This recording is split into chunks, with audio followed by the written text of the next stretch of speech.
Let us begin this Mass in the name of the Father, and of the Son, and of the Holy Spirit. Amen. Peace be with you. And with your spirit. My dear friends, we are celebrating today a special intention and in honor of our Blessed Mother, Our Lady, Mother of the Church. You will notice that we have a combination of colors. We need to have Saint Joseph with us, so our two priests are having their green stoves as well.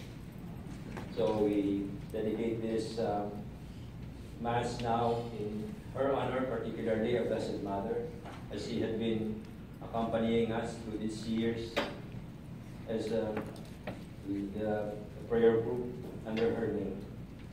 And acknowledging that we are sinners, let us first of all ask the Lord for pardon and strength for the many wrongs that we have done against Him, against one another, and also against ourselves.